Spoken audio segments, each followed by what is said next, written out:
పరిశుద్ధ గ్రంథంలో నుండి 69వ కీర్తన 20వ వచనాన్ని చదువుకుందాము. 69వ కీర్తన 20వ వచనం. నిందకు నా హృదయము బద్దలాయును, నేను బహుగా కృషించి ఉన్నాను. కరుణించు వారి కొరకు కనిపెట్టుకుంటే గాని ఎవరునూ లేకపోయిరి. ఓదార్చు వారి కొరకు కనిపెట్టుకుంటే గాని ఎవరు కానరారైరి. దేవుని స్తోత్రం చెప్తాను. హల్లెలూయా, హల్లెలూయా. ప్రియులారా, కీర్తనాకారుడైన దావీదు కొన్ని ప్రాముఖ్యమైన విషయాలను ఇక్కడ మాట్లాడుతూ ఉన్నారు. ఆయన మాట్లాడుతూ అంటున్నారు, నిందకు నా హృదయము బద్దలాయను, నేను బహుగా కృషించి ఉన్నాను. ఈ మాటలు మనకు జ్ఞాపకం చేసుకోవాలి. మీరు నిందకు హృదయం బద్దలైపోయింది అంటున్నాడు. కొంతమంది జీవితంలో పేర ఏం చేస్తారంటే శోధిస్తూ ఉంటారు, నిందిస్తూ ఉంటారు, అవమానపరుస్తూ ఉంటారు. ఏం చేయాలో పరిస్థితి అర్థం కాక ఒక్కొక్కసారి అంటూ లేనిపోయిన నింద నేను మొయ్యవలసి వస్తుంది అంటాం. వాక్యం మాట్లాడుతున్న మాట ఏంటంటే, అటువంటి నిందలతో దావీదు యొక్క హృదయం బద్దలైపోయిందంట. మళ్ళీ నేను బహుగా కృషించి ఉన్నాను. దేవుడు స్తోత్రం చెప్తున్నాను. నేను బహుగా కృషించిపోతా ఉన్నాను అని మరలా అంటున్నాడు. కరుణించి వారి కొరకు కనిపెట్టుకుంటే కానీ ఎవరునో లేకపోయి. ఎవరైనా కరుణిస్తారేమో, ఎవరైనా ఆదరిస్తారేమో, ఎవరైనా మాట సహాయం చేస్తారేమో, లేకపోతే ఎవరైనా వచ్చి ధైర్యం చెబుతారేమో అంటే ఎదురు చూస్తే కరుణించి వారి కొరకు కనిపెడితేనంట కరుణించి వారు ఎవరు లేదంట. కరుణించి వారు ఎవరు కానరారేది. మరలా అంటున్నాడు, ఓదార్చు వారి కొరకు కనిపెట్టుకుంటుంది. ఇంకా ఏమీ చేయలేని పరిస్థితులు దుఃఖముతో నిండిపోయినప్పుడు, ఆదరణ లేక ఆదరించేవారు లేక ఆదరణ లేకుండా సమయాల్లో ఎవరైనా నన్ను ఆదరిస్తారేమో, ఎవరైనా ధైర్యం చెప్తారేమో, ఎవరైనా బలపరుస్తారేమో అని ఆదరించే వారి కొరకు కనిపెట్టుకుంటుంది కానీ ఎవరినో కానలేకపోయినన్నాడు. ఒకసారి జ్ఞాపకం చేసుకోవాలి, ఎంత భయంకరమైన పరిస్థితుల్లో దావీదు ఉన్నాడు. ఒకవేళ అటువంటి పరిస్థితుల్లో కలిగి నీవు ఉన్నావేమో ఒకసారి ఆలోచన చేసుకో. దేవుని వాక్యం హెచ్చరిస్తా ఉంది. కరుణించి వారు కనిపెడుతున్నావా?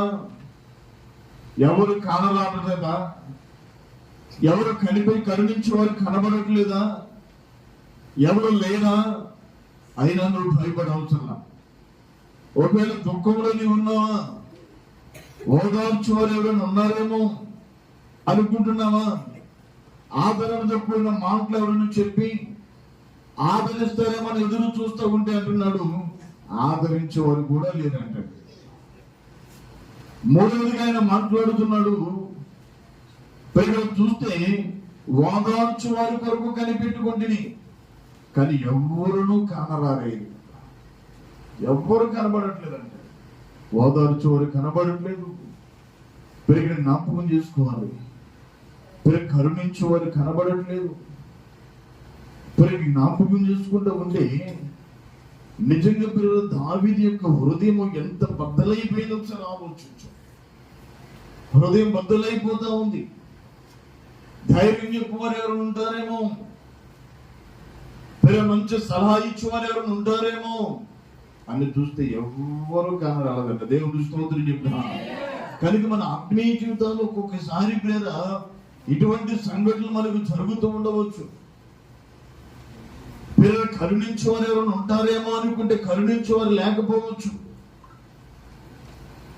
ఒక్కొక్కసారి పిల్లలు దుఃఖపడుతున్న సమయాల్లో ఎవరైనా ఓదారుస్తారేమో, ఎవరైనా ఆదరణ కూడిన మాటలతో ఎవరైనా చెబుతారేమో అనుకుంటే ఒకవేళ ఆదరించే వారు కూడా నీకు కానలేకపోవచ్చు. దేవుని వాక్యాన్ని మనం పరిశీలించాలి. కరుణించేవారు లేకపోయినా, ఆదరించేవారు లేకపోయినా, ఓదార్చేవారు లేకపోయినా ఆయన అంటున్నాడు, నేనున్నా నీతో. దేవుని స్తోత్రం చెప్పాను. హల్లెలూయా, హల్లెలూయా. కనుక మన ఆత్మీయ జీవితాన్ని పరిశీలించాలి. మనం కృంగిపోకూడదు. మన పిల్లలు దేవుని దగ్గర మనం ఏం చేయాలంటే ప్రార్థనాపూర్వకంగా బలం తెచ్చుకోవాలి. పిల్లలు ఆదరించబడాలని, సేవ తీసుకోవడాన్ని, ఓదార్చేవాడాయని, నీ కన్నీరును తుడిచేవాడాయని, నీకు ధైర్యాన్ని ఇచ్చేవాడాయని. పిల్లల మరలా భక్తుడు మాట్లాడుతుంటాడు, నేను శ్రమకు తాళలేక నేను ఉన్న సమయంలో దేవుడే నన్ను దర్శించాడు అంటే. దేవుని స్తోత్రం చేశాడు. హల్లెలూయా, హల్లెలూయా. కనుక మన ఆత్మీయ జీవితాన్ని మనం పరిశీలించాలి. మన ఆత్మీయ జీవితాన్ని జ్ఞాపకం చేసుకుంటూ ఉన్నప్పుడు నిజంగా నీ ఆత్మీయ జీవితంలో ఎలా ఉన్నావో ఒకసారి ఆలోచన చేసుకో. ఒకసారి 119వ కీర్తన 143వ వచనాన్ని ఒకసారి మనం చూస్తే దేవుని వాక్యం అక్కడ మాట్లాడుతున్న ఆ మాటలు కూడా ఒకసారి మనం చూడవచ్చండి. శ్రమయు వేదనయు నన్ను పట్టి ఉన్నవి, అయినను నీ ఆజ్ఞలు నాకు సంతోషము కలుగజేస్తున్నాయి. దేవుని స్తోత్రం చెప్తున్నాను. హల్లెలూయా. జ్ఞాపకం చేసుకోవాలి. శ్రమయు వేదనయు నన్ను పట్టి ఉన్నవి అన్నాడు, అయినను నీ ఆజ్ఞలు ఏం చేస్తుందంటే నాకు సంతోషం కలగజేస్తాడు. నాకు సంతోషం కలగజేస్తున్నాయి. ప్రియ దేవుని బిడ్డలారా, దేవుని వాక్యం నేను హెచ్చరిస్తున్నది. ఒకవేళ శ్రమకు తాళలేకుంటున్నావేమో, పిల్లలు ఓదార్చేవారు లేరనుకుంటున్నావేమో, ఆదరించేవారు లేరనుకుంటున్నావేమో, బలపరిచేవారు లేరనుకున్నావేమో, ఒకవేళ నాతో ఉండేవారు లేరనుకుంటున్నావేమో, ఇక ఏంటి నా పరిస్థితిని కృంగిపోతున్నావేమో. ఆయన అంటున్నాడు, నేనన్నా నీతో. దేవుని స్తోత్రం చెప్తాను. హల్లెలూయా. నిన్ను ఆదరించేవాడు నేనే, నిన్ను బలపరిచేవాడు నేనని దేవుని వాక్యం నేను హెచ్చరిస్తామని. కనుక దేవుని వాక్యాన్ని మనం పరిశీలిస్తూ ఉన్నప్పుడు దావీదు భక్తుడు నిందకు నా హృదయం బద్దలైపోయింది. నేను ప్రభువుగా కృషిస్తున్నాను, కరుణించు వారి కొరకు నేను కనిపెడుతున్నాను, ఎవరు కానరానా, ఓదార్చు వారు కనిపెడుతున్నాను, ఎవరు కానరానా. దేవుని స్తోత్రం చెప్పాను. హల్లెలూయా, హల్లెలూయా. భయంకరమైన పరిస్థితులు ఉన్న దావీదును దేవుడు ఆదరిస్తా ఉన్నాడండి. దేవుని స్తోత్రం చెప్తున్నాను. హల్లెలూయా. గలతీయులకు రాసిన పత్రిక 1వ అధ్యాయము 10వ వచన భాగాన్ని ఒకసారి మనం చూస్తూ ఉన్నప్పుడు దేవుని వాక్యం మనతో మాట్లాడుతున్న ఆ మాటను మనం జ్ఞాపకం చేసుకుందాం. ఇప్పుడు నేను మనుషుల దయను సంపాదించుకొని చూస్తున్నానా, దేవుని దయను సంపాదించుకొని చూస్తున్నానా, మనుషులను సంతోష పెట్టుకోరుచున్నానా, నేను ఇప్పటికీ మనుషులను సంతోష పెట్టిన వారినైతే క్రీస్తు దాసులను కాకపోవదును. దేవుని స్తోత్రం చెబుతున్నాను. దేవుని వాక్యాన్ని మనం జ్ఞాపకం చేసుకోవాలి. ఆయన అన్నాడు, ఇప్పుడు నేను మనుషుల దయను సంపాదించుకొని చూస్తున్నానా, లేకపోతే దేవుని దయను సంపాదించుకొని చూస్తున్నానా. ఇక్కడ కూర్చున్న మనం ఒకసారి పరిశీలన చేసుకుందాం. నువ్వు ఎవరి దయను కోరుతున్నావు ఒకసారి నిన్ను జ్ఞాపకం చేసుకో. పేరు దావీదు అనుకోవచ్చు, ఇదిగో నాకు 7 అన్నలు ఉన్నారు, నేను 8వ వాడిని, నన్ను ఆదరించేవారు ఉన్నారు అనుకుంటున్నాను. కానీ ఆదరించేవారు కనబడట్లా, కరుణించేవారు కనబడట్లా, పేరు ఓదార్చేవారు కనబడట్లా.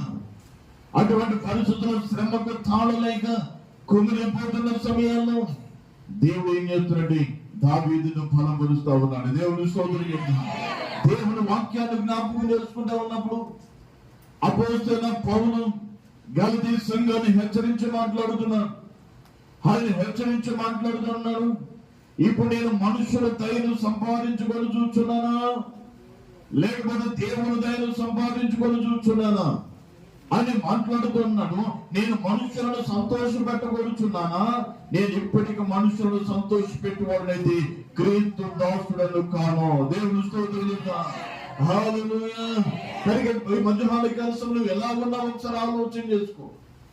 ఏదో మనుషులను సంతోష పెట్టాలని మనుషుల దయ కొరకు పరిగెడుతున్నావేమో, మనుషులను సంతోష పెట్టాలని పరుగులు ఎడుతున్నావేమో, మనుషులను సంతోష పెట్టడానికి పరిగెడితే అంటున్నాడు నీవు క్రీస్తు దాసుడము కానే కాదన్నాడు. అంతేనండి.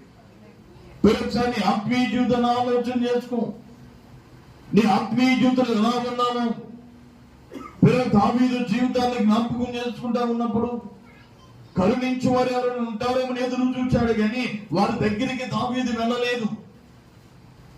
జ్ఞాపకం చేసుకోవాలి, దేవుడు దావీదు పక్షే నిలబడ్డాడు. అంతేనండి. దేవుని స్తోత్రం చెప్తాను. కనుక మన ఆత్మీయ జీవితాన్ని కూడా పరిశీలిస్తా ఉన్నప్పుడు ఒక్కొక్కసారి హృదయం గాయమైపోతూ ఉండవచ్చు. ఒక్కొక్కసారి తీరని వేదన మానవుల్లో కనబడుతూ ఉండవచ్చు. ఒక్కొక్కసారి ఆదరణ కరువు అవుతూ ఉండవచ్చు. ఒక్కొక్కసారి ఎంతో మంది వచ్చి ఆదరిస్తున్న ఆదరణ పొందలేకుండవచ్చు. దేవుని వాక్యము చెబుతున్న మాట ఏంటో తెలుసా? నువ్వు మనుషులను సంతోష పెట్టకుండా నువ్వు క్రీస్తును సంతోష పెట్టాలి. అంతే. దేవుని స్తోత్రం చెప్పాలి. హల్లెలూయా, హల్లెలూయా. నీకున్న శ్రమను బట్టి దేవుని దగ్గరికి రావాలి. నీకున్న వేదన బట్టి దేవుని దగ్గర కన్నీరు కార్చాలి. అప్పుడే ప్రభు నిన్ను బలపరచడానికి ఇష్టపడుతూ ఉన్నాడు. కనుక దేవుని యొక్క దయ మనకు చాలా ప్రాముఖ్యమైనది. దేవుని దయను సంపాదించుకుంటే దేవుడిని బలపరచడానికి ఇష్టపడుతున్నాడు. కనుక దేవుని దయను సంపాదిస్తున్నావో లేకపోతే మనుషుల దయను సంపాదించుకుంటున్నావో ఒకసారి పరిశీలన చేసుకో. మనుషుల దయని కనుక సంపాదించుకుంటే వాళ్ళు ఏం చేస్తారు? వారి మాట విన్నంతసేపు పెడతారు, వారి మాట విన్నంతసేపు అన్ని చూస్తారు. తర్వాత అది చేయనన్నాం అనుకో, అప్పుడు అంతా ఏం చేస్తారు? తిన్నదంతా కరిగిస్తారు. మనుషుల దయ కాదు నాకు కావాల్సింది. ఎవరి దయ కావాలంటే దేవుని దయ కావాలి. దేవుని స్తోత్రం చెప్తాను. హల్లెలూయా. ఎప్పుడైతే దేవుని దయను సంపాదిస్తావో అప్పుడు దేవునిని బలపరుస్తాడు. అప్పుడు దేవుడిని ఆదరిస్తాడు. దేవుడు నీ పట్ల కార్యం చేస్తాడు. తన కార్యాలు నీ పట్ల వెల్లడిపరచడానికి ఇష్టపడుతూ ఉంటాడు. కనుక నీ ఆత్మీయ జీవితంలో ఎలా ఉన్నామని ఒకసారి ఆలోచన చేసుకో. యెషయా గ్రంథం 2వ అధ్యాయం 17వ వచన భాగాన్ని ఒకసారి మనం చూస్తూ ఉన్నప్పుడు దేవుడి వాక్యం మనతో మాట్లాడుతున్న ఆ మాటలను ఒకసారి మనం జ్ఞాపకం చేసుకున్నాం. 2వ అధ్యాయం 17వ వచనాన్ని మనం చూస్తూ ఉంటే దేవుడి వాక్యం అంటుంది, స్త్రీలందరికంటే రాజు యెషయాను ప్రేమించెను, కన్యకలందరికంటే ఆమె అతని వలన దయా దాక్ష్యములు పొందెను. అతడు రాజ్య కిరీటమును ఆమె తల మీద ఉంచి ఆమె వస్తీకి బదులుగా రాణిగా నియమించెను. దేవుని స్తోత్రం చెప్తున్నాను. హల్లెలూయా. ఒకసారి ఇక్కడ ఎస్తేరు జీవితాన్ని జ్ఞాపకం చేసుకుంటామంటే ఎంత భయంకరమైన జీవితం అంటే తల్లిదండ్రులు లేని ఒక అనాథ అండి.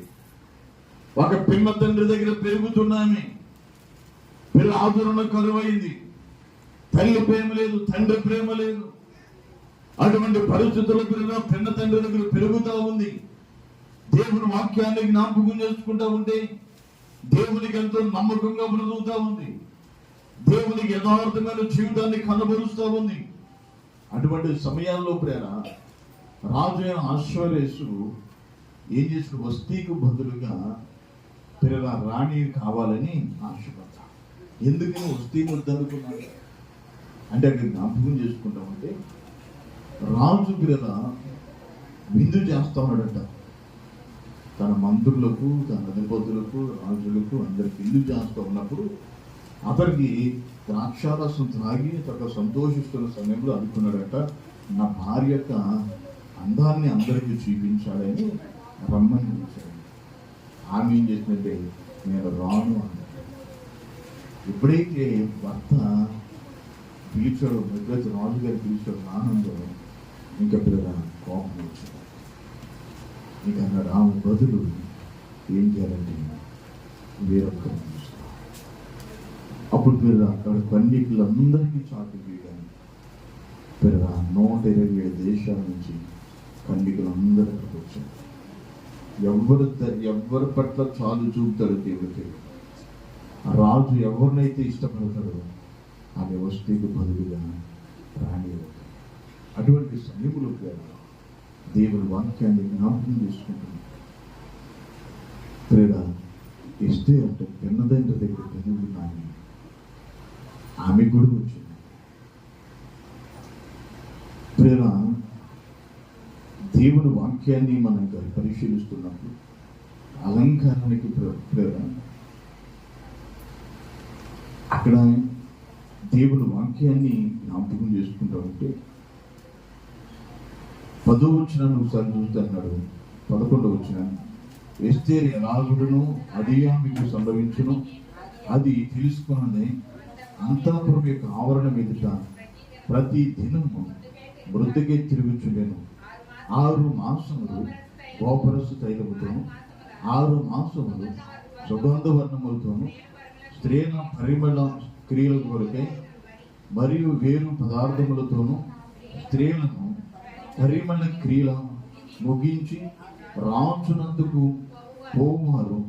12 మాసములైన తరువాత రాజైన ఆశ్వరేషునందుకు వెళ్ళుటకు ఒక్కొక్క చిన్నదానికి వంతు వచ్చినప్పుడు ఒక్కొక్క చిన్నది రాజునందుకు ఆ విధముగా పోవచ్చుండెను. ఏమనగా ఆ తీరున వారు పరిమళ క్రియలను చేయు కాలము సంపూర్తిండెను. మరియు అంతఃపురం నుండి రాజు ఇంట్లోనికి వెళ్ళవలసిన సమయము ఆమె ఏమీ కోరుకున్నదో అది అట్టిది ఆ స్త్రీకి ఇయ్యబడుట కాదు. దేవుని స్తోత్రం. ఇలాగ ఎవరికి ఇష్టమైన వారు కోరుకున్నారు, అలంకరించబడుతున్నారు, వెళుతున్నారు. కానీ పిల్ల అక్కడ మాట్లాడుతున్నారు. అక్కడ ఉన్న ఏగే ఇచ్చిన తప్ప ఏమీ కోరుకోలేదంట. వెళ్ళిందంట రాజుగారి ముందు నిలబడిగాను. వాక్యం మాట్లాడుతున్న మాట ఏంటంటే స్త్రీలందరికంటే రాజు ఎస్తేరుని ప్రేమించాడంట. దేవుని స్తోత్రం. రాజు ఎస్తేరుని ప్రేమించాడు. కన్యకులందరికంటే ఆమె అతని వలన దయా దాక్షిణ్యము పొందెను. దేవుని స్తోత్రం చెప్తాను. హల్లెలూయా. ఆలోచించండి, ఎంత పేద తల్లిదండ్రులు లేరని ఎంత రోదన ఉంటుందో, ఎంత శ్రమపడి ఉంటుందో ఒకసారి జ్ఞాపకం చేసుకోండి. ఇప్పుడైతే దేవుని వైపు చూసిందో దేవుడు ఆమెను ఏం చేశారంటే దేవుని వాక్యము చెబుతున్నట్లుగా ఆమెకు దయా దాక్షిణ్యాలు ఇచ్చాడంటే దేవుని స్తోత్రం. దేవుడే ఆమెను ఆదరించాడంటే, దేవుడే ఆమెను బలపరిచాడు. ఒక తల్లిదండ్రులు లేని ఒక అనాథ ఒక దేశానికి రాణి అవడం ఏంటంటే అసలు జ్ఞాపకం చేసుకుంటూ 127 సంస్థానాలకి రాణిగా దేవుడు కూర్చోబెట్టాడని దేవుని స్తోత్రం. శ్రమలకు తాళలేక ఉన్నాను, ఓదార్చువారు లేని ఆదరణ కొరకు ఎదురు చూస్తే ఎవరు కానరాకపోయినప్పుడు కూడా దేవుడు ఆమెను జ్ఞాపకం చేసుకుని సింహాసనం ఎక్కించాడు. దేవుని స్తోత్రం. కృంగిపోతున్నాను. ప్రభు హెచ్చరిస్తున్నాడు. ప్రభు నీతో మాట్లాడుతున్నాడు. నేనున్నా నీతో. దేవుని స్తోత్రం. నేను నిన్ను బలపరుస్తాను, నేను నిన్ను విడిచిపెట్టను. ఒకవేళ శ్రమంలో ఉన్నావా, కష్టాల్లో ఉన్నావా, ఏమి అర్థం కాని పరిస్థితుల్లో ఉన్నావా, ప్రభు పాదాల దగ్గరికి వచ్చా, ప్రభు పాదాలు పట్టుకుని బ్రతమాలి, ప్రభు దగ్గర కన్నీరు కార్చే. దేవుని స్తోత్రం చెప్పాను. పనులు తీరగించు. హృదయం బద్దలై కన్నీరు కారుస్తే దేవుడిని కన్నీరును దాటి వెళ్ళడండి. ప్రభు నేను బలపరచడానికి అని ఇష్టపడుతున్నాడు. కనుక మన ఆత్మీయ జీవితాన్ని మనం బలపరుచుకోవాలి. కృంగిపోకూడదు, వ్యవసాయపోకూడదు. దేవుని వాక్యాన్ని మనం పరిశీలిస్తున్నప్పుడు యెషయా గ్రంథం 51వ అధ్యాయము 12వ వచనాన్ని ఒకసారి మనం చూస్తే దేవుని వాక్యం అక్కడ మాట్లాడుతున్న మాటను ఒకసారి మనం చూద్దాం. యెషయా గ్రంథము 51వ అధ్యాయము 12వ వచనం చూస్తే అన్నాడు, నేనే మిమ్మల్ని ఓదార్చువాడును, చనిపోవు నరునికి తృణమాత్రులకు నరునికి ఎందుకు భయపడుతున్నారు? దేవుని స్తోత్రం చెప్తున్నా. హల్లెలూయా. దేవుని వాక్యాన్ని జ్ఞాపకం చేసుకోవాలి. ఆయన మాట్లాడుతున్నాడు, నేనే మిమ్మల్ని ఓదార్చువాడును అన్నాడు. చనిపోవు నరునికి తృణమాత్రులకు నరునికి ఎందుకు భయపడుతున్నారు అన్నాడు. బాధ పెట్టువాడు నాశనము చేయటకు సిద్ధపడును అన్నాడు. వాని క్రోధమును బట్టి నిత్యము భయపడుచు ఆకాశములను వ్యాపింపజేసి భూమికి పునాదులు వేసిన యెహోవాను, నీ సృష్టికర్తలైన యెహోవాను మరచుదువా? బాధ పెట్టువాని క్రోధము ఏమాయును? దేవుని స్తోత్రం. హల్లెలూయా, హల్లెలూయా. ఈ మాటను జ్ఞాపకం చేసుకో. ప్రభు హెచ్చరిస్తున్నాడు, అన్నాడు, సృష్టికర్త యెహోవాను మరుచెదవా? ఆయన మరుస్తున్నవేమో, ఆయన మర్చిపోతున్నవేమో. ఒక్కసారి జ్ఞాపకం చేసుకో. నిన్ను ఆదరించాలంటే ఆయనేనండి, నిన్ను ఓదార్చాలంటే ఆయన. శ్రమకు తాళలేక కృంగిపోతున్న నిన్ను ప్రేర ధైర్యపరచాలంటే ఆయన. దేవుని స్తోత్రం చెప్తున్నాను. ఆయన వైపు చూస్తేనే దేవుడు నిన్ను బలపరుస్తాడు. ఆయన వైపు చూస్తే నీకు నెమ్మదిస్తాడు. ఆయన వైపు చూస్తే నేను దేవుడు ఆశీర్వదిస్తాడంతే. దేవుని స్తోత్రం చెప్తున్నాను. హల్లెలూయా. కనుక మన ఆత్మీయ జీవితాన్ని పరిశీలన చేసుకున్నాం. నిజంగా ఆత్మీయ జీవితంలో నువ్వు ఎలాగున్నావన్నది ఒకసారి నిన్ను పరిశీలన చేసుకో. ఆయన అంటున్నారు, జ్ఞాపకం చేసుకుంటామంటే దేవుని వాక్యం మాట్లాడుతున్న మాట అంటే, నేనే మిమ్మల్ని ఓదార్చువాడును. దేవుని స్తోత్రం చెప్తాను. హల్లెలూయా, హల్లెలూయా. మనల్ని ఓదార్చువాడు ఆయనే, మనల్ని బలపరుచువాడు ఆయనే. తన కార్యాలు మన పట్ల జరిగించడానికి ఇష్టపడుతున్నవాడు ఆయనే. కనుక మన ఆత్మీయ జీవితంలో మనం ఎలాగున్నామన్నది ఒకసారి మనల్ని మనం పరిశీలన చేసుకోవాలి. ఎందుకంటే దేవుని వైపు మనం తిరగలేకపోతున్నాం, ఎందుకంటే దేవునితో సహవాసం చేయలేకపోతున్నాం. ఒకసారి నీ ఆత్మీయ జీవితాన్ని నువ్వు పరిశీలన చేసుకో. ప్రభు నిన్ను హెచ్చరిస్తున్నాడు. దేవుని వాక్యాన్ని మనం జ్ఞాపకం చేసుకుంటూ ఉన్నప్పుడు దేవుని వాక్యం నుండి అనేక మంది బిడ్డలను మనం జ్ఞాపకం చేసుకోవచ్చు. భక్తులను వారి ఆత్మీయ జీవితం మీద ఎంతో కృంగిపోతున్న సమయాల్లో, ఎంతో భయంకరమైన పరిస్థితులు వారిని ఆవరించిన సమయాల్లో వారికి ఆదరణ ఎక్కడ దొరికిందంటే దేవుని దగ్గరే ఆదరణ దొరికిందండి. దేవుని స్తోత్రం చెప్తున్నాను. హల్లెలూయా, హల్లెలూయా. 74వ కీర్తన 19వ వచనాన్ని ఒకసారి చూస్తే దేవుని వాక్యం మనలను బలపరచడానికి ఇష్టపడుతూ ఉంది.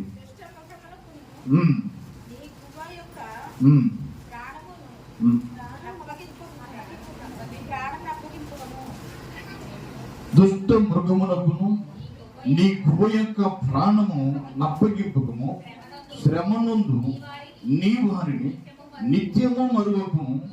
లోకములో ఉన్న చీకటి గల చోటుల బలత్కారు నివాసములతో నిండి ఉన్నవి కాగా నిబంధన జ్ఞాపకం చేసుకున్నాము. దేవుని స్తోత్రం చెప్తున్నాను.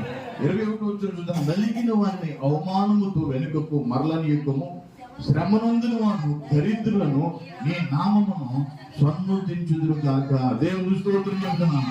హల్లెలూయా. ఈ మాటను జ్ఞాపకం చేసుకోవాలి.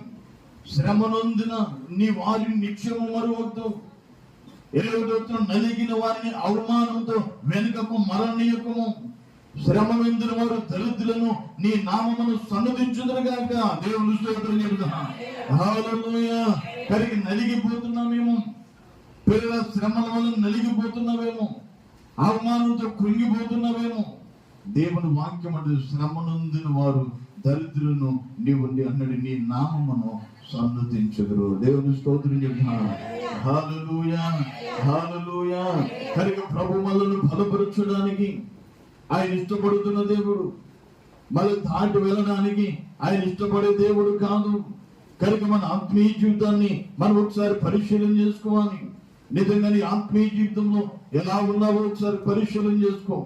ఎందుకని దేవునికి నమ్మకంగా బ్రతకలేకపోతున్నావు? ఎందుకని దేవునితో సహవాసం చేయలేకపోతున్నావు? ఒకసారి నిన్ను జ్ఞాపకం చేసుకో. ప్రభు నిన్ను హెచ్చరిస్తున్నాడు. దేవుని స్తోత్రం చెప్తున్నా. హల్లెలూయా, హల్లెలూయా. కనుక దేవునితో సమాధానం కలిగి ఉండగలుగుతున్నావా? దేవునితో సమాధానం లేకుండా వెళ్ళిపోతున్నావా? కృంగిపోతున్నవేమో. కృంగిన వారిని అన్నాడు బలపరిచే దేవుడు. నలిగిపోతున్నవేమో. నలిగిన వారిని అన్నాడు ఆదరించే దేవుడు. దేవుని స్తోత్రం చెబుతున్నా. హల్లెలూయా. నా శ్రమలో నేను యెహోవా కుమారుడు పెట్టి తిని ఆయన నాకు ఉత్తరమిచ్చిన అన్నాడు భక్తుడు. దేవుని స్తోత్రం చెబుతున్నా. హల్లెలూయా. కనుక ఆత్మీయ జీవితంలో ఎలా ఉన్నామన్నది ఒకసారి పరిశీలన చేసుకో. ఎందుకని దేవునితో సహవాసం చేయలేకపోతున్నా ఒకసారి ఆలోచన చేసుకో. దేవుని వాక్యాన్ని మనం పరిశీలిస్తా ఉన్నప్పుడు కీర్తనకారుడు మాట్లాడుతున్న ఆ మాటలను ఒకసారి మనం పరిశీలన చేసుకుందాం. నిజంగా ఆత్మీయ జీవితంలో దేవునితో సహవాసం చేయకోకుండా, దేవునితో సమాధానం పడుకోకుండా మన ఆత్మీయ జీవితంలో మనం ఆగుంటే ప్రేరా దేవుని కార్యాన్ని మనం చూడలేమండి. దేవుని స్తోత్రం చెప్తున్నాను. హల్లెలూయా, హల్లెలూయా. కనుక దేవుని వాక్యం మాట్లాడుతున్నమాట. కీర్తనకారుడు అంటున్నాడు, నిందకు నా హృదయము బద్దలాగిన, నేను బహుగా కృషించున్నా అన్నాడు. కరుణించు వారి కొరకు కనిపెట్టుకుంటుంది కానీ ఎవరునూ లేకపోయారు. కరుణించు వారు ఎవరు లేరు అన్నాడు. ఓదార్చు వారి కొరకు కనిపెట్టుకుంటుంది కానీ ఎవరునూ కానరాలేదు. దేవుడి స్తోత్రం. ఎవరు కానరాలేదు. ఓదార్చు ఎవరు కానరాలేదు. దేవుడు వాక్యాన్ని జ్ఞాపకం చేసుకోవాలి. ఆయన అంటున్నాడు, నేనే మిమ్మల్ని ఓదార్చువాడిని. దేవుడు స్తోత్రం. హల్లెలూయా, హల్లెలూయా. తల్లిదండ్రులను కోల్పోయిన ఎస్తేరు దేవుడు జ్ఞాపకం చేసుకోవాలి. ఒక అనాథని తీసుకుని సింహాసనం ఎక్కించాడు. దేవుడు స్తోత్రం. అన్నల చేత దేశించబడిన యేసేపుని దేవుడు జ్ఞాపకం చేసుకోవాలి. తండ్రితో అన్నది కుమారుడు చచ్చిపోయిందని చెప్పాడు. కానీ యేసేపు కోతులో నుంచి తీయబడి ఫరో ఇంటిలో దాసుడిగా బ్రతుకుతాడు. సరసాల్లో మగ్గిపోయి ఆదరించేవారు లేక, ప్రేమించేవారు లేక అంటాడు కదా, ఎనప సంఖ్యలు నా కాళ్ళను నా చేతులను బాధపరిచి అంటాడు. దేవుని స్తోత్రం. ఎన్నో దినాలు గుహ మూలిగినట్లు మూలికనంటాడు. అక్కడ ఆదరించి వాడు ఎవరు కనబడట్లా. యేసేపు ఆ సరసాల్లో ఉన్నాడండి. తనది కాని దేశములో ఉన్నాడు. తండ్రికేమో నీ కుమారుడు చనిపోయాడని చెప్పాడు. ఆ సరసాల్లో మగ్గుతున్న సమయంలో ఎవరన్నా ఎన్ని పరామర్శిస్తారంటే పరామర్శించారు. ఎవరైనా ఆదరిస్తారంటే ఆదరించే వారు కనబడట్లా. ఎవరైనా చాలు చూపుతారంటే చాలు చూపే వారు కనబడట్లా. దేవుని వాక్యము చెబుతున్నట్లుగా నిందకు హృదయం బద్దలైపోయి కృషించిపోతా ఉన్న సమయాల్లో దేవునికి మొహ పెడుతూ ఉన్నప్పుడు దేవుడు యేసేపును చూచాడు. దేవుని స్తోత్రం. యేసేపును చూచి ఏ మహారాజు అయితే సరసాలు వేయించాడు అతనికి ఒక కలరప్పించి అతని హృదయాన్ని కలవరపరిచి, ఏ రాజు అయితే సరసాలు వేసాడు మళ్ళీ ఆ రాజే సరసాల నుంచి బయటికి తీసుకొచ్చాడండి. దేవుని స్తోత్రం. ఆ కళను భావాన్ని చెప్పిన తర్వాత మళ్ళీ ఏ రాజు అయితే నిందించాడు అవమానపరిచాడో ఆ రాజే సింహాసనం ఇచ్చి ఇవి రెండో చక్రాధిపతి. దేవుని స్తోత్రం. ఆ రాజు గారి మెడలో గొలుసు తీసి యేసేపుకేసి ఉంగరాన్ని ఇచ్చి తొడిగి మంచి బట్టలు వేసి గుర్రం మీద ఊరేగిస్తున్నాడండి. దేవుని స్తోత్రం చెప్పాను. గుర్రం మీద ఊరేగిస్తున్నాడండి. అంటే ఇదిగో యేసేపు సెలవు లేకుండా ఐగుప్తులో ఎవరైనా కాలు కానీ చేయి కానీ మెదపడానికి వీల్లేదు. ఎంత ఆధిక్యతనిచ్చాడండి. ఎంత అవమానపరచబడ్డాడు, ఎంత గాయపరచబడ్డాడు. ఆదరించేవారు లేదు, ప్రేమించేవారు కనబడని పరిస్థితుల్లో దేవుని దగ్గర మొర పెట్టినప్పుడు దేవుడు ఆదరణ ఇచ్చాడు. అంతే సరసాల్లో మగ్గిపోతున్న వాడిని తీసుకొచ్చి సింహాసనం ఎక్కించాడండి. దేవుడు స్తోత్రం చెప్తున్నాడు. హల్లెలూయా. కనుక ఆదరణ దొరకాలంటే ఆయన దగ్గరే. నువ్వు అవమానపరచబడుతున్నావా? నువ్వు అవమానపరచబడిన దగ్గర నీ తలను మరలా పైకి లేపుతాడైనా. దేవుడు స్తోత్రం చెప్తాడు. నువ్వు కృంగిపోతున్నావా? కృంగిన వాళ్ళు లేవనెత్తిబడైనా. పిల్లల దుఃఖపడుతున్నావా? దుఃఖపడుతు వారిని నువ్వు ఓదార్చుకోవడాయనండి. కనుక మన ఆత్మీయ జీవితాన్ని పరిశీలన చేసుకుంది. ఎలాగున్నావు నీ ఆత్మీయ జీవితం? దేవుని మీద ఆధారపడుతున్న మనుషుల మీద ఆధారపడుతున్నావా? ఒకసారి నిన్ను జ్ఞాపకం చేసుకో. అన్నాడు, మనుషులను ధైర్యం సంపాదించుకుంటే నేను ఎప్పుడు వీరి క్రీస్తు దాసుడు కాను అన్నాడు. అంతేనండి. మనుషుల దయ కొరకు చూస్తున్నావా? వద్దు. దేవుని దయ కొరకు దేవుడు నిన్ను బలపరుస్తాడు. కృంగిన వారు లేవనెత్తాడు, ఓదారుస్తాడు, బలపరుస్తాడు. కనుక నీ ఆత్మీయ జీవితాన్ని నువ్వు పరిశీలన చేసుకో. నిజంగా నీ ఆత్మీయ జీవితంలో నువ్వు ఎలాగున్నావన్నది ఒకసారి ఆలోచించు.